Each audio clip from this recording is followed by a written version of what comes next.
Avant d'avoir le Saint-Esprit, ma vie, elle était complètement détruite. J'étais une personne triste et angoissée.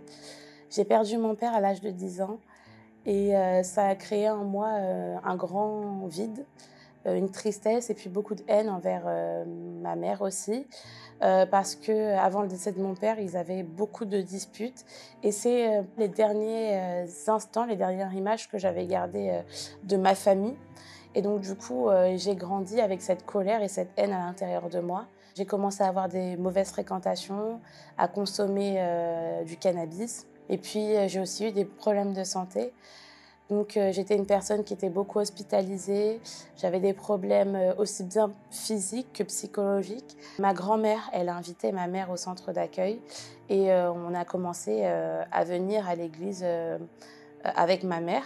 J'ai commencé à me donner, à m'investir plus dans ma vie, spirituelle. Donc je venais de plus en plus aux réunions de l'église, les mercredis, les vendredis, les dimanches. Je m'investissais plus et puis quand, je me suis sentie bien à l'intérieur de moi, en paix, bah, j'ai commencé à arrêter de veiller. J'ai commencé à ne plus venir régulièrement. J'ai arrêté de méditer la parole de Dieu, j'ai arrêté de lire la Bible. Je faisais pas de rétrospective à l'intérieur de moi. J'ai arrêté donc tout simplement, au fur et à mesure que le temps passait, je faisais les choses de manière mécanique qui ont fait que, bah, j'ai, abandonné ma foi.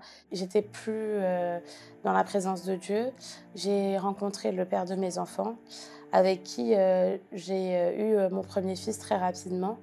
Hem et puis, pendant cette grossesse-là, c'est là où j'ai connu véritablement le père de mes enfants, son vrai caractère et donc ça a commencé avec, des violences, mais des violences verbales.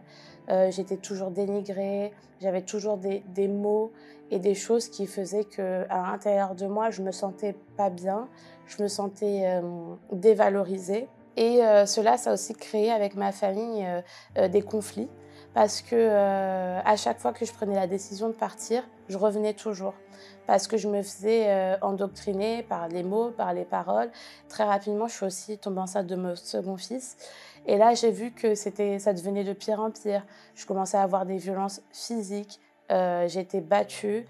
Une fois, j'ai, une dispute qui est partie très, très loin et je me suis retrouvée avec un couteau au niveau de ma gorge et heu et cette fois-là, malheureusement, n'a pas été la fois de trop.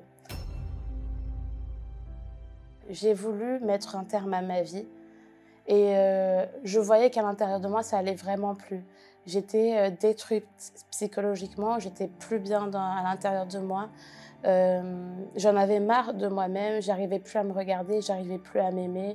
J'avais, un complexe à l'intérieur de moi qui faisait que je me voyais à travers un miroir et je déformais la vision que j'avais de moi-même. Je détestais la personne que je voyais et donc j'ai vu qu'il y avait un réel problème et comme je savais que la solution n'était pas le suicide, je suis revenue à Dieu.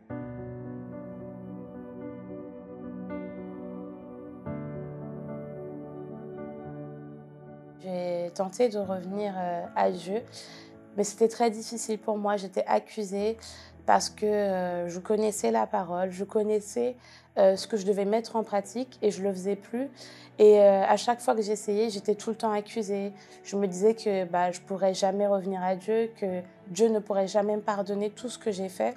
Par la suite, j'ai pris, la réelle décision de quitter le père de mes enfants parce que, c'était trop. Je voyais mes enfants souffrir et c'est quelque chose que je pouvais plus, continuer.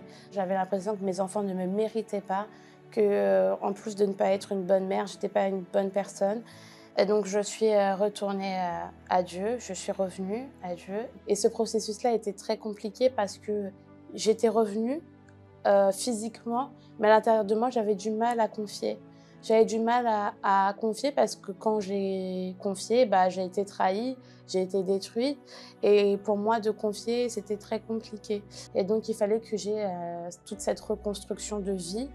Donc il fallait que je retrouve un appartement avec mes enfants, il fallait que je trouve un travail. Toutes ces choses-là, je savais que j'en avais besoin, mais je savais aussi que c'était pas ça qui allait m'aider à l'intérieur de moi.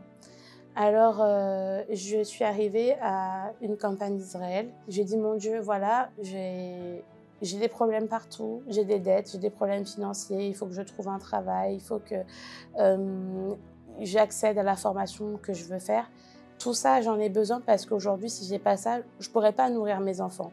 Mais avant tout ça, j'ai besoin de ta présence. Parce que j'ai été honnête, je lui ai dit que si j'avais pas sa présence, j'allais finir par mourir. J'ai commencé à jeûner, à prier plus. Je me levais dans la nuit pour prier. Je méditais plus dans la parole de Dieu, j'allais plus à l'église. Je m'investissais énormément parce que je savais que dans tous les cas, j'avais rien à perdre. Entre-temps, j'avais toujours ces accusations-là.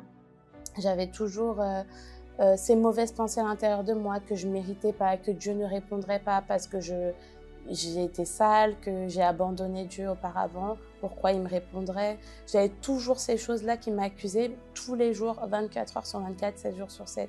J'avais tout le temps ces accusations-là, mais je continuais et je cherchais l'Esprit de Dieu. J'ai compris par la suite qu'il fallait que j'ai ce processus de pardon envers les personnes qui m'avaient fait du mal, mais aussi envers moi-même. Et c'était vraiment le plus difficile pour moi.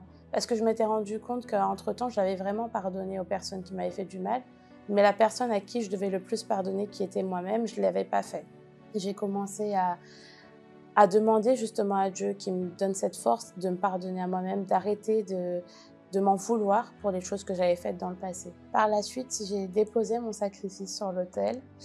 Donc j'ai dû continuer à lutter, j'ai dû continuer à m'investir dans ma foi et ne pas abandonner. Et aussi et surtout ne pas laisser ces accusations-là me tourmenter. Et donc j'ai continué dans ce processus-là et j'ai vu qu'au fur et à mesure, ma vie elle a commencé à changer. J'ai pu obtenir la formation que je voulais, j'ai pu obtenir par la suite un CDI, j'ai eu beaucoup de bénédictions et je me rappelle d'une prière que j'avais faite à Dieu en lui disant que j'étais contente pour toutes les bénédictions qu'il avait fait pour moi, mais que ce n'était pas ce que j'avais demandé. J'avais demandé à Dieu que tant que je n'ai pas son esprit, je ne voulais pas avoir autre chose. Et Dieu a quand même fait, Dieu a quand même honoré, Dieu a quand même béni, parce que Dieu a vu ma sincérité à ce moment-là. Je cherchais juste la présence de Dieu. Et lors d'une veillée du groupe jeune, j'étais venue avec un objectif dans cette veillée, c'était de ne pas sortir de cet endroit tant que je n'avais pas la présence de Dieu. Et Dieu, il a honoré. Au même instant, j'ai senti vraiment à l'intérieur de moi une paix, j'avais une joie qui est inexplicable. J'avais vraiment cette paix intérieure que je n'avais pas ressentie depuis, je ne pourrais pas compter les années, mais j'ai ressenti à l'intérieur de moi une énorme transformation, un calme, un apaisement qui était vraiment extraordinaire. Et puis les jours qui ont suivi la veillée, j'ai vraiment vu la transformation que Dieu a fait à l'intérieur de moi. J'étais plus posée, j'étais plus tranquille, j'avais vraiment cette paix. J'avais toujours des tribulations autour de moi, toujours des problèmes, notamment liés avec le père de mes enfants. Mais j'avais cette paix à l'intérieur de moi. J'allais plus chercher le conflit, les disputes. J'étais tout le temps en paix. Et plus le temps passait, et plus j'ai vraiment vu la gloire de Dieu dans ma vie. Aujourd'hui, je suis une femme complètement transformée. Je suis remplie de la présence de Dieu. Je suis en paix, j'ai un travail, j'ai une maison, mes enfants sont en bonne santé. Moi qui pensais que Dieu ne pouvait pas me pardonner, Dieu il a fait beaucoup plus que j'avais imaginé dans ma vie. Je suis en paix, je ne me sens pas seule. Mes enfants ils grandissent dans la présence de Dieu. Ma famille elle est bénie. On est maintenant soudés et puis j'ai renoué avec la présence de Dieu.